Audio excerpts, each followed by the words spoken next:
मैं डॉक्टर विश्वास एक्का, सहायक प्राध्यापक हिंदी, शासकीय राजमोहनी देवी कन्या स्नातकोत्तर महाविद्यालय अंबिकापुर, जिला सरगुजा, छत्तीसगढ़।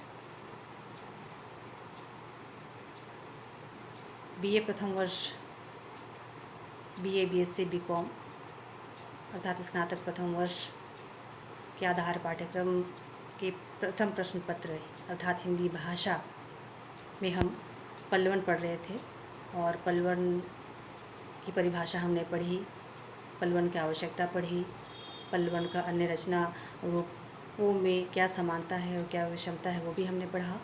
और एक जो पल्लवन करता होता है या कुशल विस्तारक होता है उसमें किन गुणों का होना आवश्यक है हमने यहाँ तक पढ़ा था।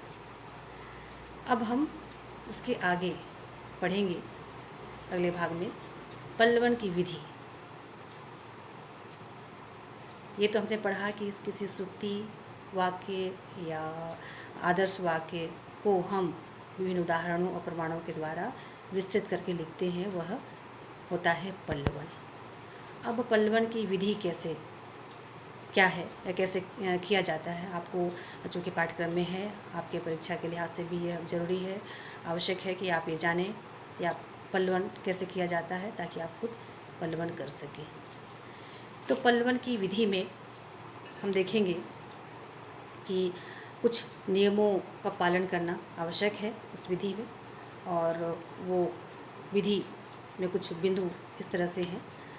पहला है वाचन। सर्वप्रथम पल्लवन के लिए दिए गए वाक्य सूक्ति या वह लोकोक्ति भी हो सकती है, कहावत भी हो सकती है, तो उस लोकोक्ति सूक्ति या उस वाक्य को आपको बार बार पढ़ने की आवश्यकता होती है। यदि आप बार बार पढ़ेंगे उस सूक्ति को, उस वाक्य को, उस कथन को, तो उसमें जो भाव हैं वो आप हृदयंगम कर लेंगे। कोई भी कहावत है उसके पीछे पूरा एक संदर्भ छिपा हुआ होता है, तो यदि आप बार बार पढ़ेंगे तो उसका आशय आपको समझ में आ जाएगा, मूल भाव आपको समझ में आ जाएगा। तो सबसे पहले यदि आप विस्तारण कर रहे हैं या पल्लवन कर रहे हैं, परीक्षा में ही समझ लीजिए या आप अपने अध्ययन के दौरान कर रहे हैं तो समझ लीजिए, तो आप क्या करेंगे कि सूक्ति या उस वाक्य को, या चाहे वो लोकोक्ति हो या कहावत हो, आदर्श वाक्य हो, उसको आप ध्यानपूर्वक आप पढ़ जाइए। एक बार नहीं, कई बार। हो सकता है कि एक बार में समझ में ना आए, और एक बार में समझ में ना आए तो आप बार बार पढ़िए तो वो आपको समझ में आ जाएगा। और उसके मूल भाव को पढ़ते हुए आप समझने का प्रयास कीजिए कि इस वाक्य में मूल भाव आखिर क्या है।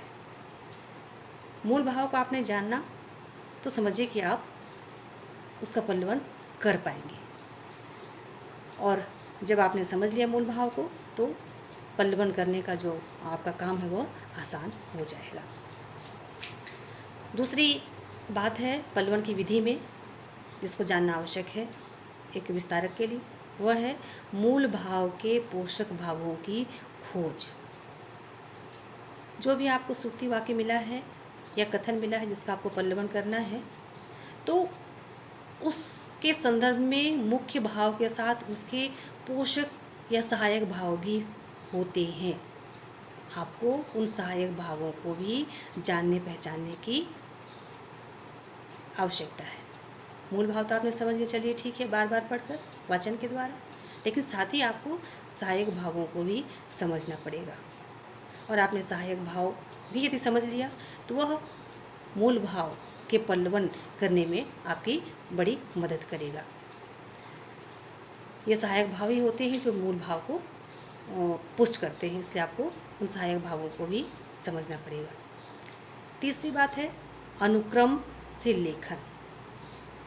मूल भाव भी आपने समझ लिया और सहायक भावों को भी समझ लिया, और उसको जानने समझने के बाद आप महत्व के क्रम से उसको क्रम से उतारिए।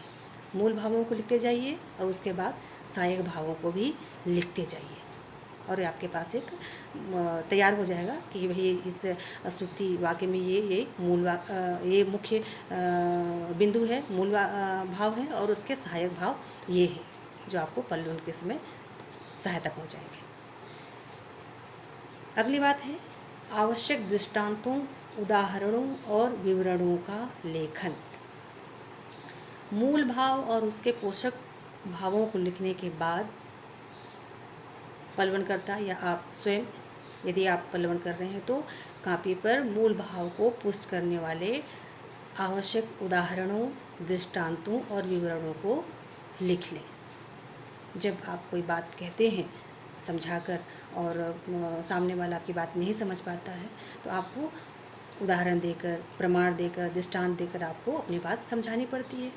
तो यहाँ पर एक सूक्ति वाक्य या सुगुम्फित वाक्य है, उसके पल्लवन में भी आपको इसकी आवश्यकता पड़ती है। इसलिए आप क्या है, और पल्लवन के समय काम आ सकने वाले आवश्यक उदाहरणों और दृष्टांतों को लिख लेना होगा। इसके बाद आप आते हैं प्रथम प्रारूप में। ये जो 4 बातें हैं उससे गुजरने के बाद आपको उसका प्रथम प्रारूप लिख लेना होगा। पल्लवन का प्रथम प्रारूप आपको लिखना होगा, तभी आप फिर उसको पढ़िए कि आपने सही प्रारूप बनाया है या नहीं बनाया है। और आप पढ़ेंगे उसको तो आपकी कमियां खुद समझ में आएंगी कि आपसे क्या छूट गया है। अब उसको समझने के बाद आप प्रारूप का निरीक्षण करेंगे, देखेंगे कि कमियां किस किस स्तर पे किस किस तरह की रह गई हैं और उसको आप कैसे दूर करेंगे। जैसे प्रारूप तैयार हो जाने पर सबसे पहले यह देखें कि मूल भाव या भावों के अनुरूप वह जो आपका पल्लवन है वह विकसित हुआ है या नहीं, आपने पल्लवन किया है या नहीं किया है। और निरीक्षण जब आप करेंगे, इसको जांचेंगे कि आपने सही पल्लवन किया है या नहीं किया है, तो किन बातों को ध्यान में रखेंगे। पहली बात, यदि पल्लवन में कोई अनावश्यक प्रसंग या अप्रासंगिक विवरण आ गया है तो उसे तुरंत निकाल दें। कई बार होता है कि आप अति उत्साह में आकर के जो अप्रासंगिक है या उस विवरण से संबंधित नहीं है वो भी लिख देते हैं, लेकिन प्रथम प्रारूप है, आप उसको अंतिम रूप देने के पहले उसको जब निरीक्षण करते हैं तो उसको निकाल दीजिए। दूसरी बात, पल्लवन में ऐसा कुछ भी न लिखें जिसका मूल वाक्य या सूक्ति से कोई सीधा संबंध न हो। आप उसको न लिखिए, अनावश्यक हो जाएगा वो। और यह भी देखें कि जो आपने पल्लवन किया है उसकी भाषा सुबोध है, स्पष्ट है या नहीं है, कहीं बहुत अधिक दुर्बोधता या क्लिष्टता तो नहीं आ गई है। यदि ऐसी बात है तो आप उसे हटा दें और कठिन वाक्यों की जगह पे सरल वाक्य लिखें। यदि प्रारूप में व्याकरण और विराम चिन्ह आदि की अशुद्धि रह गई है तो उसको भी आप दूर कर लें। कई बार क्या होता है कि जल्दबाजी में आप लिखते हैं तो कुछ कई जगह विराम चिन्ह छूट जाता है, कहीं पर अशुद्धियाँ रह जाती हैं लिंग वचन संबंधी, तो आप जब अंतिम रूप देंगे उसको तो वो चीज़ सामने आ जाएगी।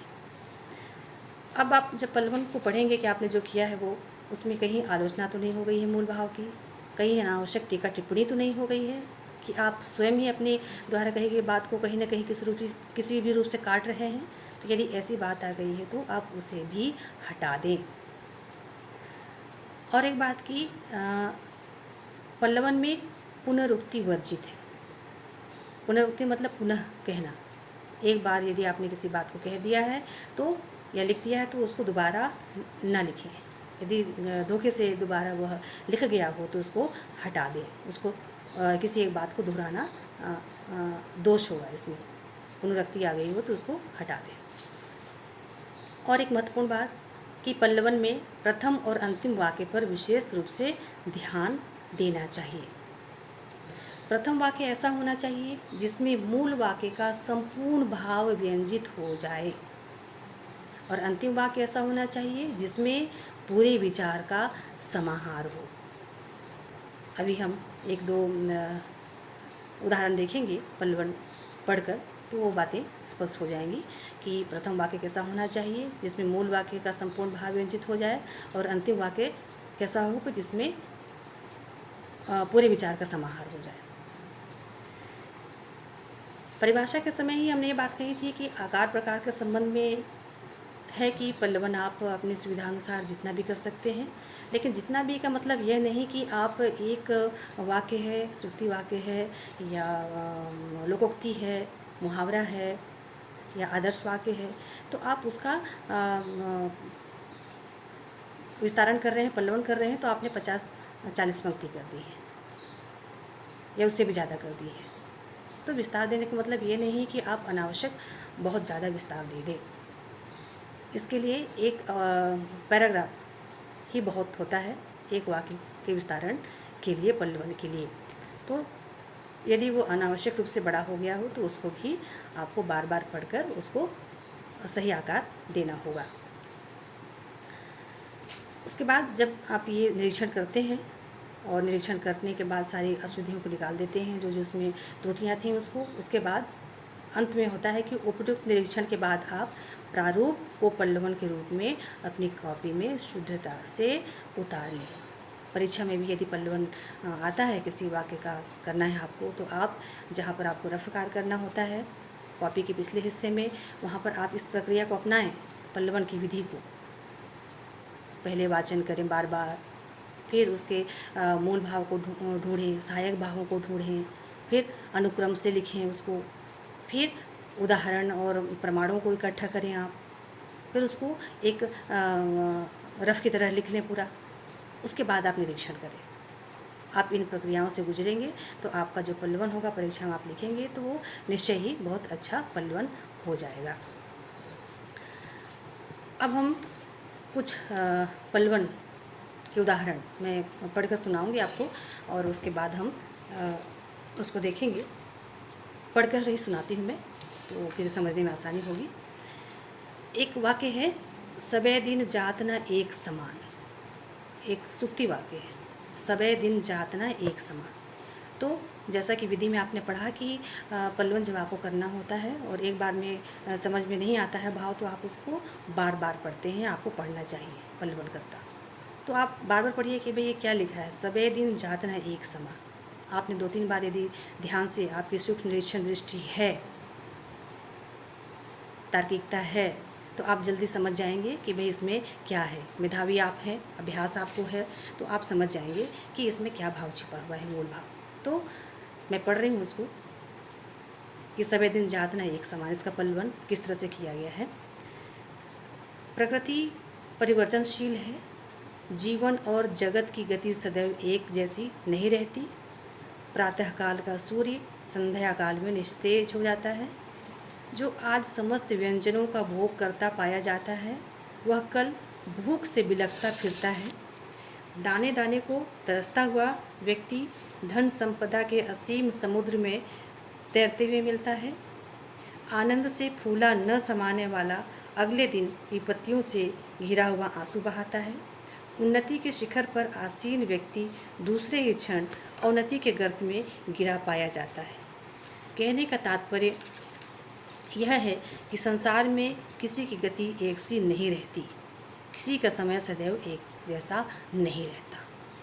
तो ये जो वाक्य था, आदर्श वाक्य कि सबे दिन जात न एक समान, इसका पल्लवन इतना हुआ, तो इतना पर्याप्त है। अब हम देखेंगे कि पहली पंक्ति और